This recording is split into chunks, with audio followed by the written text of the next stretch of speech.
I received the press release for the Quinta dos Val wine experience, and I don't think I've ever heard of anything like this. Can you explain to me what you're doing?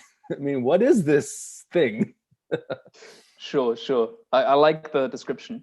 Yeah, so the motto, the slogan that we have for the project is called "Turning Wine Lovers into Winemakers," and that really does actually sum up the project. So it's based on the experiences that my father had. He's a banker. He came out of the real estate sector, and when he retired for the forget now, second or third time, he's really bad at it. He decided he's now going to do what he's always wanted to and make his own wine. And what he needed to do was invest millions and dedicate now the last 15 years of his life to make this dream a reality. And once he had achieved this and sort of built up the right team around him, he realized that a lot of people share this dream. And so what we then went about doing was trying to find a solution enabled to basically let people jump on board and have the same experiences that he did. So our target client is him 15 years ago when he wanted to, but didn't yet have his own wine production. So what we do is we take somebody who likes wine, wants to produce their own wine, and we let them have their own small production as part of, with our assistance. That's the main point. We are there, so we let them use our equipment in the winery, the work out in the field, the work in the cellar itself. We will execute. And the second thing we do is provide consultancy. So the most important thing really is that the participant takes each and every relevant decision themselves. Which grape variety am I going to work with? When is the harvest date? Do I make a red, a white, or rosé this year? What sort of barrel do I age the wine in? When does it go out of the barrel? So that the participant isn't overwhelmed with information, there's people like me. Basically, I stand between the experts, the winemakers, and the participant, and I try and translate the highly technical information in a way that a non-professional can understand it and take their decision based on it. I was going to say, because I mean, I've been writing about wine for 15 years, and I know just this much, that I know nothing. Like, I think I have an idea, like, oh, well, I don't like oak or something, but maybe I don't like reductive wine, so I want wine that has some oxygen when it's being made. Like, there are all these things that I can imagine could go terribly wrong. So what you're saying is that you have your wine estate, but you have an enologist to help you make your Yes, wine. absolutely, absolutely. So we started off we've had a resident winemaker always on site. And we work with two consultant winemakers that are quite well known here in Portugal, Paulo Laureano and Dorina Lindemann. And when we first started off, they were highly involved in the whole production process, and they would be there almost on a weekly basis to try and guide us and help our resident winemaker. And then every single year, basically, their involvement was less and less because they had passed that knowledge on to our team. That was always the aim from the beginning, and it worked out great. And these days, their job is literally, they visit us one time per year. They get paid a hell of a lot of money to do it. And what they do is they drink our wine on that one day. Basically, it's their taste buds that we are renting for that day, because you can have all of the techniques down and know exactly what you're doing. But there's one thing that can never be replaced, which is decades and decades and decades of trying wines, experimenting around, and seeing how they evolve over time. And we've already seen that this works out really well, that they can tell us things that we can't find out on a chemical basis or on a simple analysis. And how does this work? I mean, part of it is you're also selling holiday homes as well, correct? So Yep. The idea is that I buy a home, and then I get a certain parcel of the vineyard that comes with it, or like, how does one become a winemaker Fair at enough. Dos Vals? Fair enough.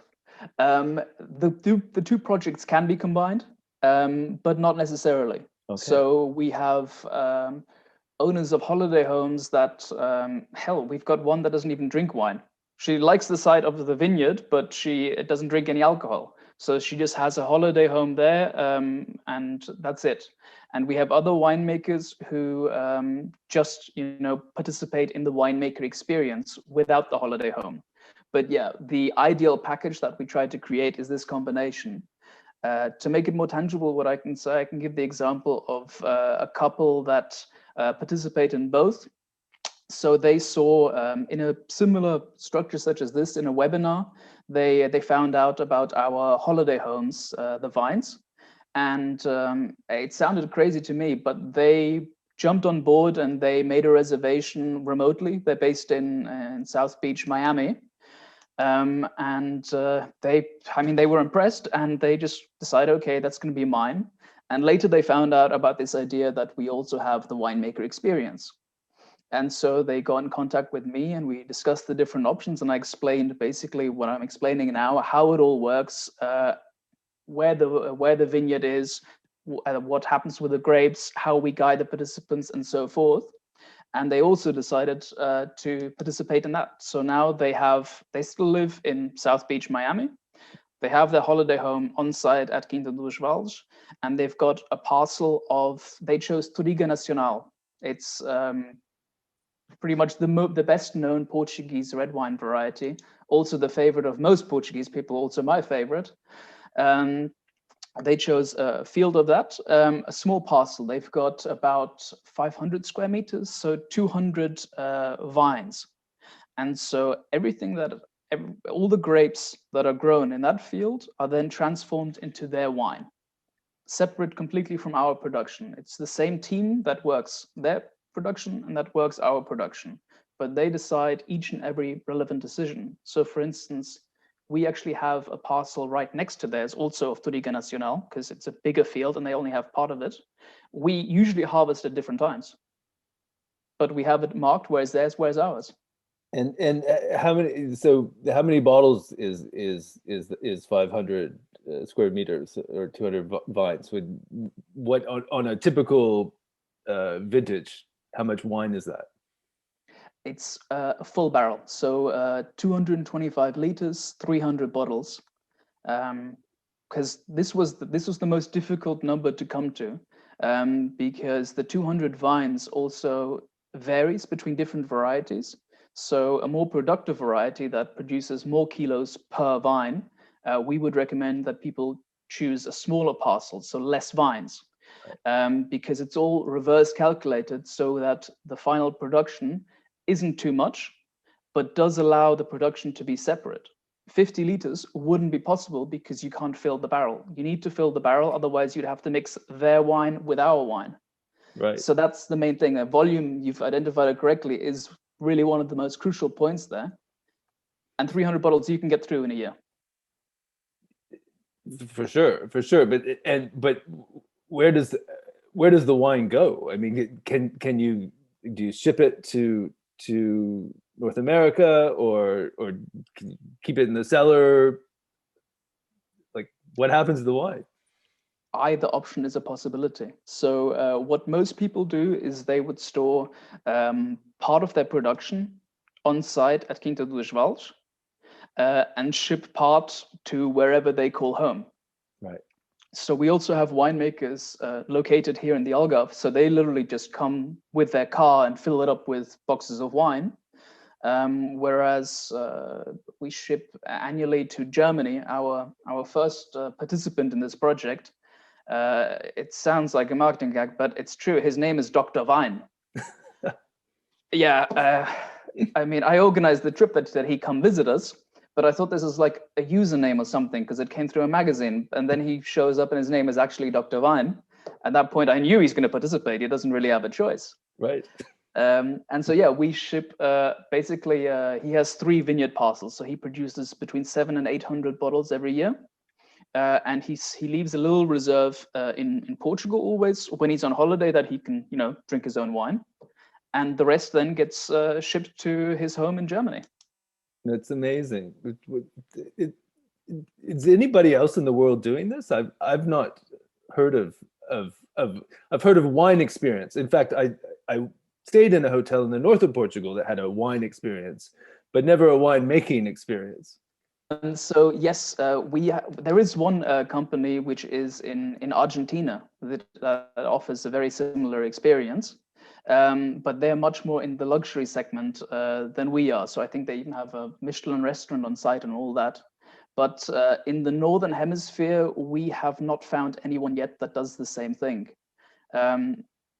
which is good for us, as in there's not a lot of competition, but it made the whole concept very difficult. Creating the structure and coming up with all of it, because there was nobody that we could copy. It was literally just sitting down and thinking and trying to come up with a structure that, makes sense. It remains authentic from a winemaking perspective, but allows the relevant participant to have that control. Because at the end of the day, what people are buying into here is not the sense of community. You're not going to be part of our production. It's absolute individuality, that it's genuinely your wine. You know why it tastes the way it does. My daddy was a rabbi.